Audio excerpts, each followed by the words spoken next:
Consumer advocate, tax expert, and educator Ed Slott is here to help you rescue your retirement by following his time-tested method of avoiding the 5 silent retirement killers. The Wall Street Journal called best-selling author Ed Slott the best source of IRA advice, and USA Today said it would be tough to find anyone who knows more about IRAs than CPA Slott. Thank you. Welcome, Here's Ed Slott. Thank you. Thank you. Thank you. Hi, everyone. I'm Ed Slott, and this program is called Life Insurance for Life and Beyond. Well, first, why am I talking about life insurance? Because life insurance may be the most underused strategy to protect large retirement balances from being decimated at the highest levels of taxation. So who's most at risk? Those of you who have the largest IRAs or other tax-deferred savings accounts. If you have taken the time to watch this DVD, then I know you want to learn more. So before we begin, just so you know, I don't sell life insurance. So why should I care? I don't sell stocks, bonds, funds, insurance, or annuities. I'm a tax advisor, but it's all about the taxes. I also believe most people don't understand how life insurance works as an effective planning tool. I don't sell it, and I'm no expert in exactly how all the various life insurance contracts work.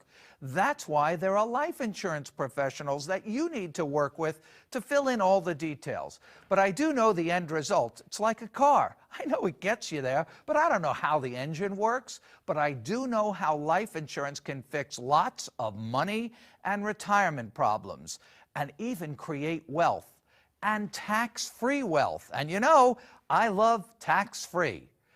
I only care about the end result, the benefits to you. I want you to know how powerful the end result is. I want to give you enough here so that you'll understand what life insurance tax planning can do for you and your family, both during your lifetime and after your death. So why don't most people take advantage of life insurance? Because every time you hear life insurance, some people just tune out, or you put it off. And most times you hear about life insurance, you're hearing about it from someone who sells it. So maybe you feel like you're being sold rather than being advised. Maybe you think, they're just trying to sell me something. So you think, I'll avoid the meeting or avoid the discussion. And maybe you're right. Maybe you feel that you're just being sold, so you don't see a benefit to you. But I'm here to tell you, you could be wrong. I want you to understand what's in it for you from an unbiased, objective tax benefit point of view. Well, now you're meeting with me. So let me tell you why I believe life insurance is the missing piece in most people's retirement and estate plans. The tax exemption for life insurance is the single biggest benefit in the tax code. I don't even think life insurance professionals use it enough or appreciate it enough. Maybe that's why they don't sell enough of this product. I put this brief guide together for you in the hope that you'll view it and see how tax planning with life insurance provides powerful benefits. And then you'll continue this conversation with your life insurance agent who can fill in all the details. Except that now, when you meet with him or her, you'll have a better understanding of the benefits and what questions to ask. You'll definitely be more involved in the discussion, especially when it comes to your retirement. First, let's see what the problem is. And let's see what the solutions are. The good news is that taxes are generally money problems, and life insurance puts lots of free money, tax-free money, in your pocket. So most tax problems can easily be avoided with great planning. Here are both the problems and the solutions, and I want to give you this program on 2 levels: the problems that can affect you during your lifetime, and the problems that can affect your beneficiaries, your family, after your death. So why would you care about a solution if you didn't think you had a problem? Well, if you have taxable savings, you have a problem, and so do your beneficiaries. In my public television program, I tell you about what I call the 5 silent retirement killers, and they must each be addressed, and one of them is risk. Most people think of this as investment risk, as in the stock market. But when it comes to your retirement savings, especially taxable IRAs and 401ks, an even bigger risk is tax risk. Many people think that simply having retirement savings is enough. It's not. It's what you keep that counts after taxes. There's a mortgage on your tax-deferred retirement savings. Most of that is owed right back to the government. In fact, future taxes could be 50 or 60% or more by the time you reach in for yours. That's not real money. The only real money is tax-free money, spendable money, where you keep it all. Plus, with IRAs and 401ks, you have to take required minimum distributions on that money after you reach age 70 and a half years old, and you're forced to pay taxes on the government's schedule, not yours. That's the government plan. That's not real money, since it's all subject to tax. Are you wondering what future taxes could do to your retirement security? You should be. You know why? You've caused the problem, especially if you've done everything right. You saved, you sacrificed, and built a healthy retirement account, a 401k or an IRA. So what's the problem with IRAs? The problem is they're tax deferred, not tax free. That money will be taxed at some future point. With an IRA, a SEP IRA, a simple IRA, 401k, 403b, or any other type of tax deferred retirement plan, you received your tax deduction up front. Your retirement funds have grown tax-deferred all these years. So far, so good. You've done well. But there'll be a day of reckoning. You'll owe income tax when you begin to withdraw, just when you need the money the most. How much tax? We don't know. That's the problem. You won't know that until you need the money the most in retirement or after you die when your family inherits. This uncertainty keeps people up at night. So that is the tax risk. But there's another risk, market risk. Your retirement savings and other investments, if invested in the stock market, are also at risk of being lost to more Wall Street fraud or manipulation or a market crash at the wrong time for you. So let's review up to this point. Typical tax-deferred retirement savings like IRAs and 401ks are subject to two major risks, investment risk and tax risk. Now here's where the life insurance comes in. Life insurance can be used to remove both of these risks. Investment risk with life insurance, you get certainty, a guarantee. You cannot get a guarantee in the stock market. And tax risk, you eliminate that by never having to pay tax on this money. So you need to create a plan to move your money from accounts that are forever taxed to accounts that are never taxed. Life insurance is the best provision in the tax code to do that. Wouldn't you sleep better at night if you knew your retirement savings were no longer subject to these risks? But still, the benefits are misunderstood and not used enough in planning. So what are the benefits, and exactly how would you use life insurance in your planning? First, when I talk about life insurance, I'm referring to permanent insurance, permanent life insurance. Even with permanent insurance, there are several options, so you need to speak with an insurance professional for all of those details. And I mean permanent insurance as opposed to term insurance, which is more for younger families looking for the maximum death benefit. So here I'm talking about permanent insurance for those looking for retirement security and estate protection. As I've already told you, you have a tax problem, especially if you have significant funds in taxable and tax-deferred accounts. Your family will also have a problem after you die if no planning is done and they inherit mostly taxable funds. They're going to be dealing with these tax issues too. They also may be dealing with estate taxes, depending on the tax law when you die. And that changes all the time. So you need to plan for the worst case scenario and hope for the best. Your family will most likely also have a liquidity problem if retirement funds and other assets have to be cashed in quickly in order to raise money after death for taxes and other post-death expenses. Money is often needed after death to resolve all kinds of issues besides taxes. I'm talking about family squabbles, etc., family members wanting money more quickly. The last thing you want is for your family to have a fire sale, especially if there's a family business or other valuable property in your estate. You don't want your family wasting or cashing out retirement accounts or other valuable property prematurely because cash was needed quickly. You need to do a liquidity test right now so you can see if your family will have a cash problem after death. To gauge the problem, what I do is I take clients through my own type of liquidity analysis, because most people are not liquid enough to avoid having their families starting to have to sell off investments, cashing in retirement accounts, and triggering unnecessary taxes.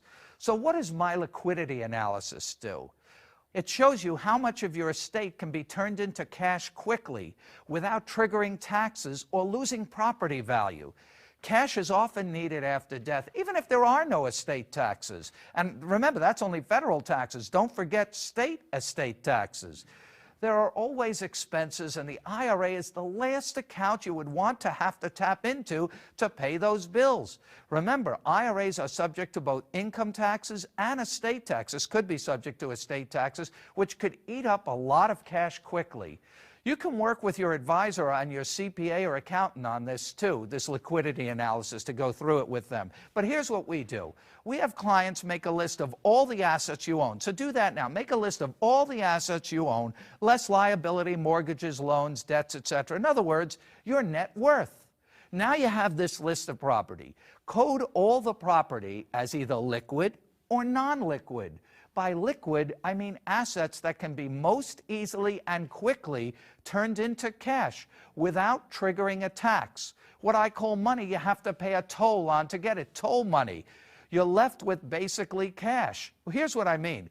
IRAs I wouldn't include as liquid assets. You might say, oh, I have all this money in my IRA, but you have to pay a toll to get it. It's not liquid. You have to trigger taxes to get it. So I wouldn't put IRA in with liquid assets or cash. So here's what we do. We do a percentage, a fraction. The numerator is liquid assets, basically cash, your bank accounts, and I don't mean actual cash, but bank accounts that you could get money easily out of without triggering a tax bill. And again, do not include IRAs or 401ks here. Sure, they can be cashed in, but there's a toll on that money, and that will trigger a tax. Include only assets that could be sold quickly without triggering a tax or other expenses or losing significant value like a fire sale. Sure, you could get money out of it quickly if you sell for a low price. So that's the numerator, basically liquid cash and accounts.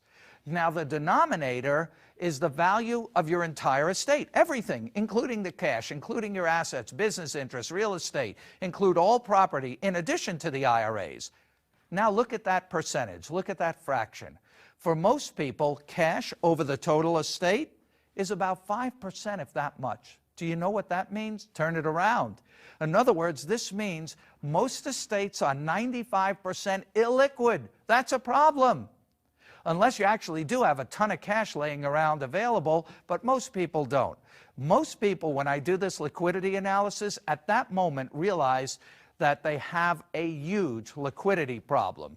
So now you know you have tax exposure, stock market risk, and a liquidity problem. So how can life insurance help? Two ways. During your lifetime, so there's something in it for you right now, and after your death. During your lifetime, you have the ability to reduce both stock market risk and tax risk by moving your money from accounts that are forever taxed to accounts that are never taxed. You can actually do that two ways, Roth IRAs and life insurance. Both cost money now, but with life insurance, you'll be creating a bigger pot of tax-free money later when it's most needed. It would be great if you could do both and turn your entire estate into a tax-free windfall, both during your life and after death, but the more powerful way is with life insurance. And again, I'm talking about permanent life insurance that has cash value. You can contribute more with life insurance than you can generally to a Roth. With a Roth IRA, though, it's easier to access your money if you need it. Roth IRAs are income tax-free too, but they are a part of your estate and subject to estate taxes. But Roth IRAs provide no additional death benefit as life insurance does. Life insurance comes with a guaranteed death benefit, and that benefit, unlike a Roth IRA, can be set up to be estate tax-free too. So what can you do to remove both the stock market risk and the tax risk? First, you can leverage your retirement savings like an IRA. If you have a large IRA, it may pay to draw it down now and pay tax on the distributions. Then use those distributions to invest in a permanent life insurance policies.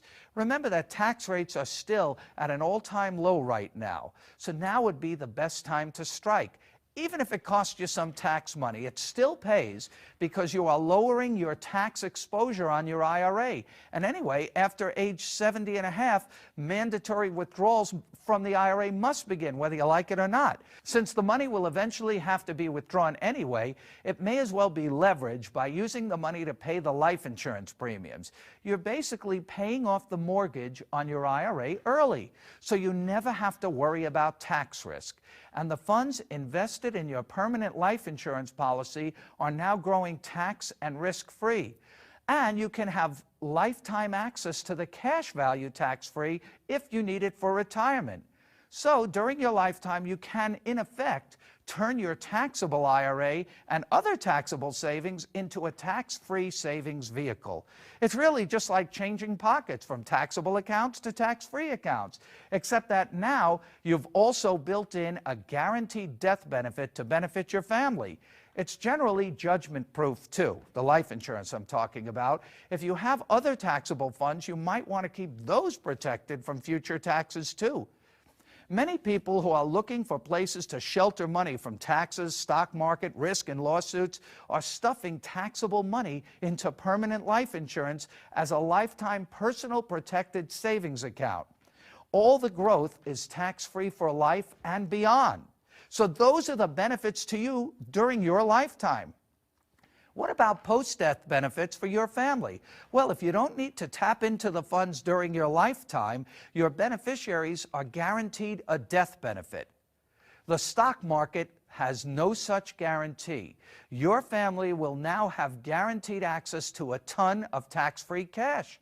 Tax-free means they keep every cent. No tax erosion here. They will have tax-free cash to pay estate taxes if needed, to pay expenses, debts, mortgages, all without triggering taxes or having to sell a family business or other valuable real estate or other property that could trigger taxes. If they had to use your IRA to pay these bills, they would first have to pay income taxes and maybe estate taxes too, leaving very little to pay bills or for them. So don't just sit there and admire your IRA like most people do. Leverage it now. Use it, leverage it, or lose it to possible future higher taxes. Never underestimate the value of leveraging IRA money by using it to pay life insurance premiums. The larger the estate, the higher the estate tax. Having enough insurance money available to cover the estimated estate tax will avoid having to invade the IRA to pay the tax. Now, some people might say, but the current estate exemption now is so much higher, so there probably won't be any estate tax. You know what? This has been changing on and off over the years. This is not an option you can plan with. The estate tax exemption has been changing up and down, and you cannot take that kind of risk. Anyway, what's the downside? If there's no estate tax, your beneficiaries will simply inherit more money, and it'll all be tax-free. That's the downside. But okay, let's continue with that scenario. Let's say there is no estate tax. There are still plenty of uses for life insurance, even if there is no estate tax. You could use life insurance to replace stock market losses. I had a doctor client a few years ago that had this account. He had about $3 million in a brokerage account. And he said to me, I want that to go to my family. I don't want to touch that. $3 million to go to my kids. But then the stock market crash hit, and he lost $1 million in the market. So now his value is only $2 million.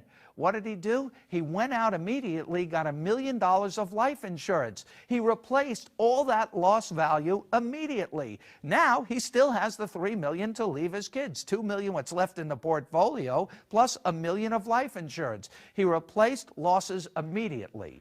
Life insurance can also be used to provide tax-free money for your beneficiaries so they don't have to withdraw amounts in excess of their required minimum distributions. Here's what I mean. You might want to set up a stretch IRA for them where they take only the minimum amounts each year. But what if they need more? What if they have to take more? You don't want them hitting the IRA and taking out more taxable income, and especially if it's a Roth IRA breaking into tax-free money. So the life insurance can provide them extra money in addition to the minimum withdrawals, so they can stick with the minimum withdrawal schedule, and any other money they need, they use the tax-free life insurance money. This will keep their income taxes lower, since the excess IRA distributions would have been taxable. The money they use from life insurance is tax-free. Also, this allows them to stick with the stretch IRA schedule instead of depleting the IRA balance before it's time. And it's even more powerful for a Roth IRA.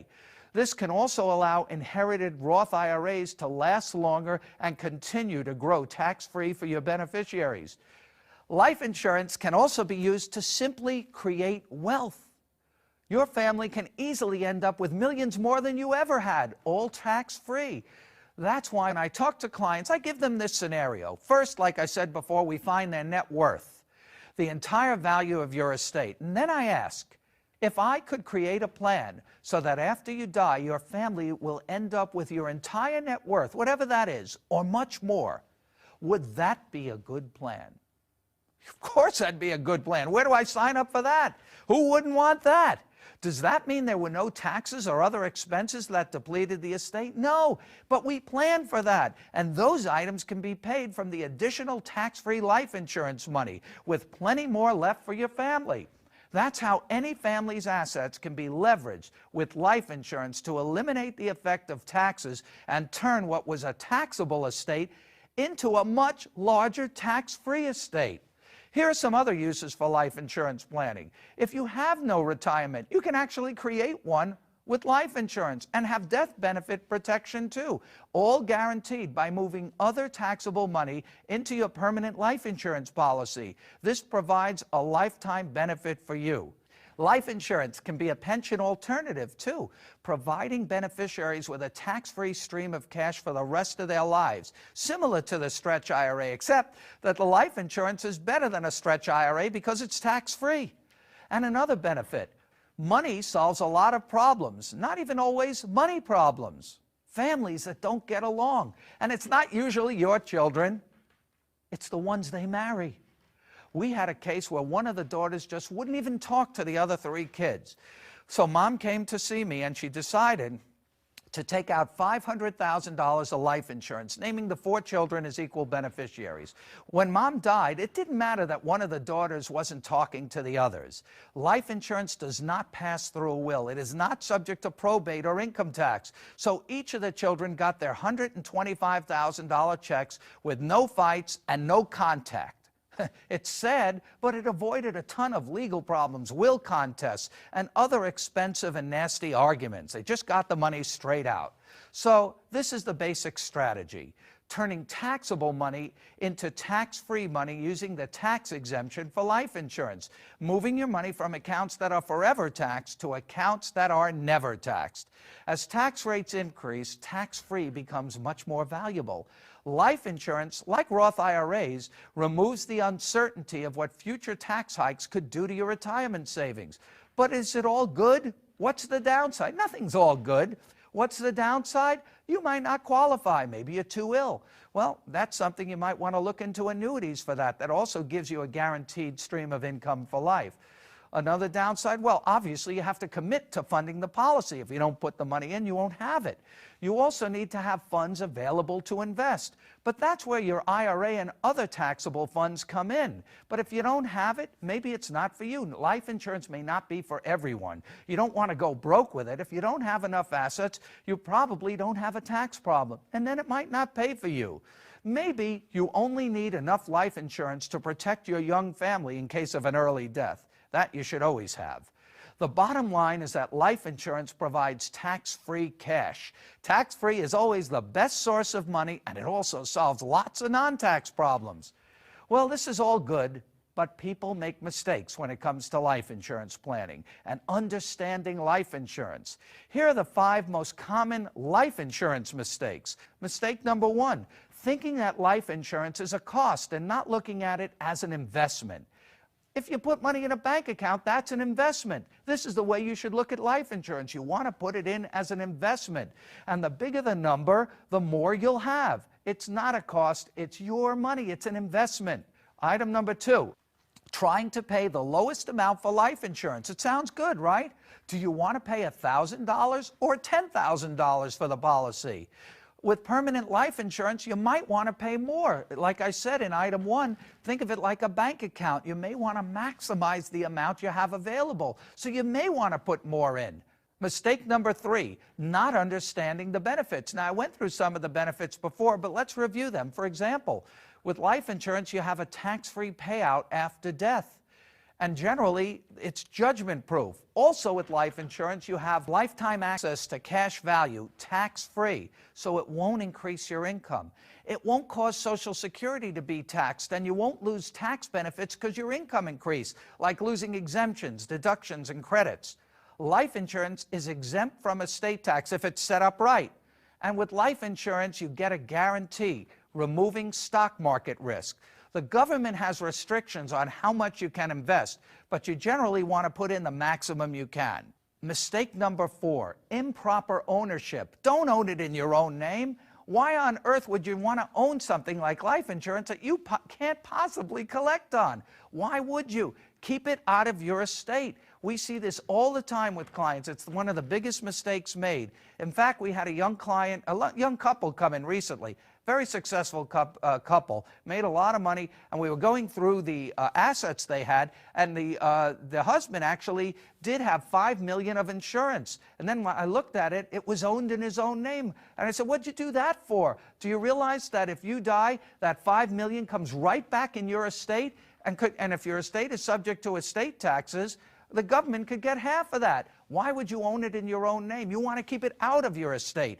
And I told them, go back to your insurance agent and get, fix this. And it's not that easy to fix, but it can be fixed. There are waiting periods, but go back to your insurance professional. Well, when I said that, he said, I don't even remember who sold this to me. So this is just an aside. Don't you think you should have a better relationship with your advisor? You shouldn't own it in your own name. It should be owned by somebody else or a trust. The life insurance premium should be paid by the beneficiaries or by the trustee of an irrevocable life insurance trust, so that the life insurance proceeds will be estate tax-free. Oh, and one item here. One downside, be aware that if you don't own the policy, which is what I'm saying to do, not to own it in your own name, if you don't own the policy, you may only have limited access to the cash value because you don't own it. Mistake number 5. Not knowing it's tax-free. I don't even know if this is a mistake or a misconception. Can you believe it? Still, people don't know that life insurance is tax-free. I get calls every now and then from a beneficiary. We did planning for their family, and they'll call me up and say, Ed, I just got this check. What do I do with it? How much do I owe in taxes? I said, I told you a million times, it's tax-free. The benefit is so good, even when people get the check, they don't believe it. The life insurance is tax-free. So let's review. Risk is a silent retirement killer. Life insurance can eliminate both stock market risk and tax risk. And it can be used during your life to create a tax-free retirement fund. Life insurance is not only income tax-free, but can be estate tax-free too. You can contribute almost unlimited sums to a permanent life insurance policy and have tax-free access to your cash value during your life, without increasing your income. And don't forget about the most basic life insurance benefit. Aside from all the estate and retirement tax planning advantages, life insurance protects families when there's an early death, young families. It's hard enough to deal with the loss of a parent, but at least life insurance can provide the needed cash so that life can go on without having to make any severe changes due to lost income. Money for the family, tax-free money. I never met anyone who didn't wish they had more life insurance, especially a widow. I like to say that life insurance takes care of families without first going through the government. You need to review all of these points with your life insurance professional who can fill in the details. But now you're much better informed and ready for the conversation. You might actually even enjoy the conversation now with your life insurance agent. Can you believe it? Life insurance is not only the single biggest benefit in the tax code, but it's also the most cost-effective way to protect a large IRA. You need to have a discussion with a competent, educated advisor that, in addition to being a life insurance professional, has the specialized knowledge in retirement tax planning. The coordination is essential, especially if you've built up significant balances in your taxable IRAs or 401ks. Most advisors do not have this level of training, so be careful. As tax rates increase, life insurance becomes more valuable than ever before. And there are increases on the horizon. You have new health care taxes coming in, as well as higher tax rates. You can plan for that now, and if it doesn't happen, what's the downside? You and your family have sheltered that much more money, since it won't have to be used to pay taxes. Here are some of the frequent questions I get about life insurance. Ed, if the tax exemption for life insurance is so good, won't the government take it away? No. Why? It's a social reason. Why do you think our government encourages us to give money to charity? Because if you give money to charity, you get a tax deduction. Why is the tax code loaded with incentives to encourage us to give money to charity? Why does the government want us to give so much money to charities? Because they're broke, so they don't have to do it, to remove the burden from them. It's the same thing with life insurance. Our government is broke. Our government wants us to take care of our families so they don't have to. They want us to take care of our families with our own money, partnered with private insurance company money so that the government doesn't have to. Next question I get, Ed, what if I don't qualify for life insurance? I have to tell you, more people do qualify than you think. I've seen it even with very ill clients. So don't assume you won't qualify. Leave this to your life insurance professional to check for you. More people qualify than you think. Here's another question I love. Ed, how can life insurance companies do this? They'll lose a fortune. Oh, now you're worried about life insurance companies? Don't worry about them. They have actuaries. We're not going to hold any benefits right away for life insurance companies. They're doing fine. The answer is it's in the numbers. The risk is spread over a large pool of people. Don't worry about them. Insurance companies are some of the most solid financial institutions. Next question I get, Ed, why doesn't everyone do this? You know what? I don't know.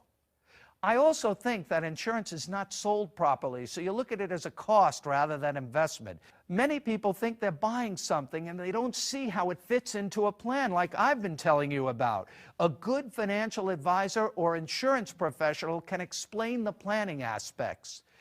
Ed, which is better, saving in an IRA or an insurance policy? That's interesting. Life insurance wins hands down. Let's compare. Let's compare life insurance to a tax-deferred retirement plan like an IRA or a 401k. If you compare life insurance to tax-deferred plans, life insurance has several advantages. First, with life insurance, you have lifetime access to cash value, tax-free and penalty-free. With an IRA, withdrawals can be heavily taxed, and penalties too. Also with an IRA, after you're 70 and a half, you're forced to withdraw and pay taxes whether you like it or not. Life insurance provides a tax-free death benefit, income tax-free, estate tax-free too if owned properly. And with life insurance, there's no risk of future tax rates increasing. I mean, they could increase, you just don't care. Just so you know, the Roth IRA also provides this benefit. The reason you don't care is because what would you care about taxes if it's all tax-free? But here's what you don't get with life insurance that you do get with an IRA and a 401k. With life insurance, you don't get a tax deduction like you get with an IRA or 401k. But a tax deduction these days is a trap because you'll pay much more in taxes later. All right, the last question I always get, come on, Ed, are you working for the life insurance companies?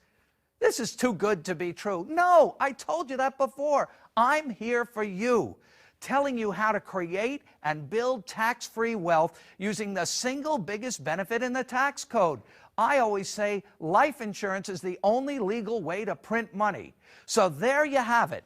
The problems, the benefits both to you during your lifetime and for your family after your death. The bottom line, don't just sit there and admire your IRA or 401k. If you have a large IRA, you have a tax problem. It's tax deferred, a sitting duck just waiting to be taxed. Use it, leverage it, or lose it to future taxes. Do something now while the best options still exist. Move your money from accounts that are forever taxed to accounts that are never taxed. And good luck. Thank you very much. All right, all right. Unmute yourself. Let's discuss. Let's have questions.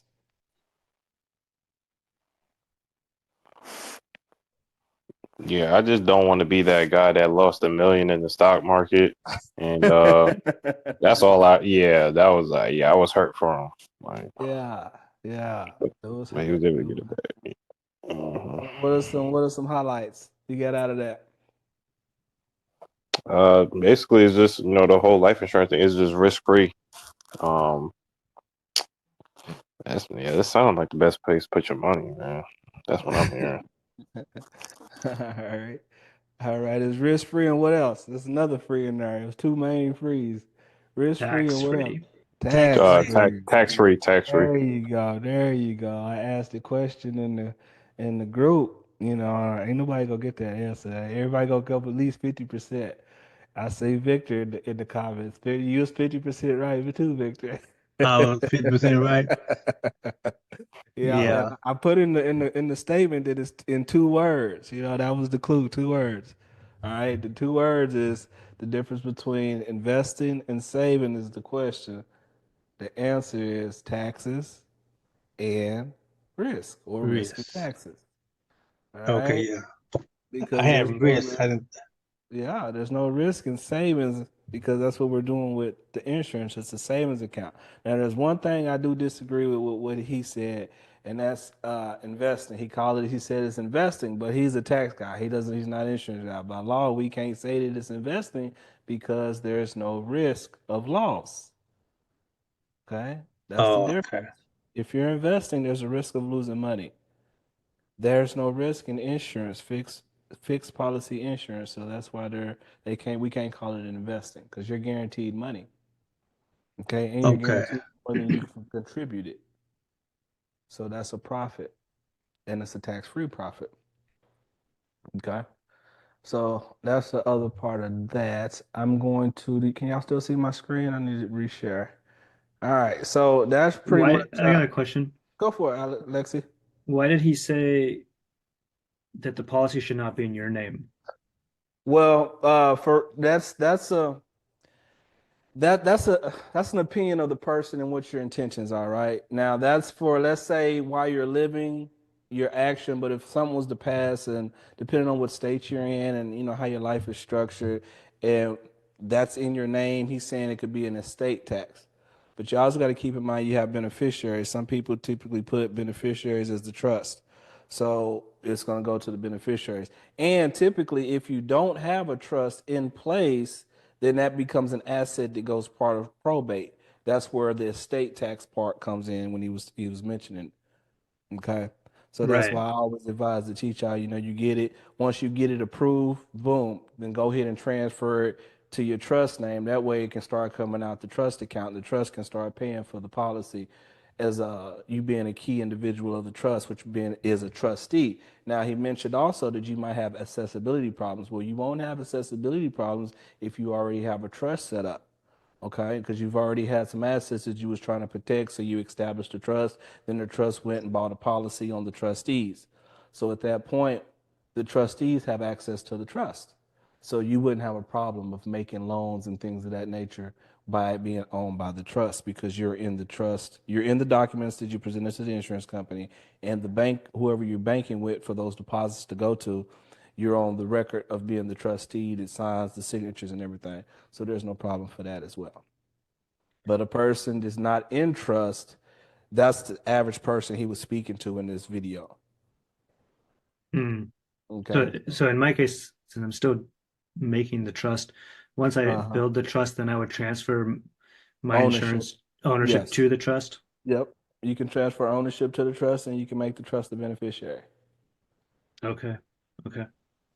Now, once you do this, you got to, take in mind, when we talk about establishing a trust, you make sure you have a provision inside your trust that delegates where those funds go and what you want done with those funds. Because nobody outside of your trust is going to be able to do anything. So you want to make sure you have the, people, whether it's your siblings, in positions of trustees, co-trustees, that can know what to do with the money when you pass, whether you're making them beneficiaries or you want them to inherit the access to the money without having to face any taxation, then you would pass the money on to them through the trust. Therefore, they become trustees, but not direct beneficiaries of the funds. Right. Okay, that was a great question. Now, anybody else got any other question? All right, great. I'm finna share my screen. Can y'all see my screen? Yeah, Yeah.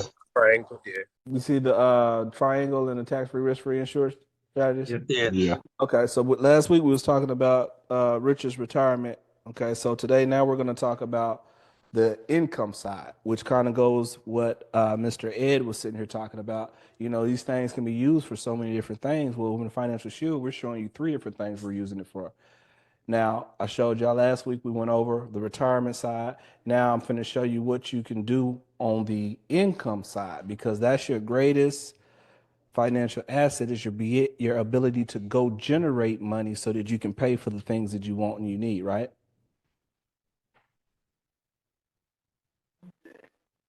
You not there? Hello? By check. Yeah. Yeah. All right, cool. Making sure I ain't lost nobody. All right, so Richard here, he has a 30-year term plan. So now the retirement we're using IUL, okay, because we want that cash value growth. Now, some would say, well, why are you using the term now? Well, the term has a specific purpose, okay? And this is why I want y'all to understand about the term. Now, I see Brother Gerald, he's on today. He came in. So now we have 2 people, Alexi and Brother Gerald. They both have already engaged in this. So this is a refresher for them as well. All right, so why do we have 3 here? I'm going to ask one of them to tell me, why do we have 3 options here?